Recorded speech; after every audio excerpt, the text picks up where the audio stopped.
বৃহস্পতিবার স্থানীয় সময় রাতে ভারতের জম্মু কাশ্মীর ও পাঞ্জাবের বিভিন্ন এলাকায় ক্ষেপণাস্ত্র ও ড্রোন ছুড়েছে পাকিস্তান, এমন দাবি করে ভারতীয় বিভিন্ন গণমাধ্যম। প্রতিবেদনে বলা হয়, জম্মু কাশ্মীরের আখনুর, সাম্বা, কাঠুয়া ও পাঞ্জাবের পাঠানকোটে এসব হামলা চালানো হয়েছে। যদিও পাকিস্তানের ছোড়া ক্ষেপণাস্ত্র ও ড্রোন প্রতিহত করার দাবি করেছে ভারত, তবে হামলার বিষয়ে কিছু জানায়নি ইসলামাবাদ। এর আগে নয়াদিল্লি দাবি করেছিল ভারতের অন্তত 15টি শহরে পাকিস্তান ক্ষেপণাস্ত্র হামলা চালিয়েছে। দেশটির এমন দাবি প্রত্যাখ্যান করেছে পাকিস্তানের সেনাবাহিনী।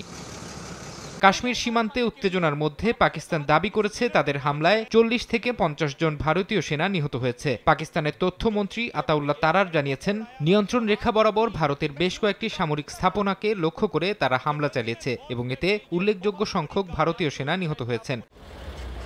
ভারতের ক্ষেপণাস্ত্র হামলায় নিহতদের রক্তের বদলা নেওয়ার হুমকি দিয়েছেন পাকিস্তানের প্রধানমন্ত্রী শাহবাজ শরীফ। জাতির উদ্দেশ্যে দেয়া ভাষণে সশস্ত্র বাহিনীর ভূয়সী প্রশংসা করে তিনি বলেন, ভারত পাকিস্তানে হামলা চালিয়ে বড় ভুল করেছে। गुज़श्ता रात भारत ने जारियत करके ভারত একটি কাপুরুষ শত্রু, যে নিরীহ মানুষদের লক্ষ্যবস্তুতে পরিণত করে নিজেকে শক্তিশালী মনে করে। কিন্তু আমরা দেখিয়েছি যে আল্লাহর রহমতে পাকিস্তান তার প্রতিরক্ষায় উপযুক্ত জবাব দিতে জানে। कि हम पीछे हट जाएंगे।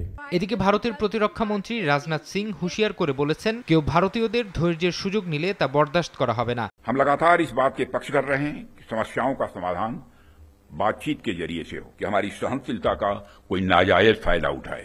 यदि कहीं कोई हमारे इस संयम का फायदा उठाने की कोशिश करता है तो उसे कल की तरह ही क्वालिटी कार्रवाई का सामना करने के लिए भी पूरी तरह से तैयार रहना होगा। এদিন মোদী সরকারের পদক্ষেপে পূর্ণ সমর্থনের কথা জানিয়েছে বিরোধী দলগুলো। ফারহাদ চৌধুরী, সময় সংবাদ।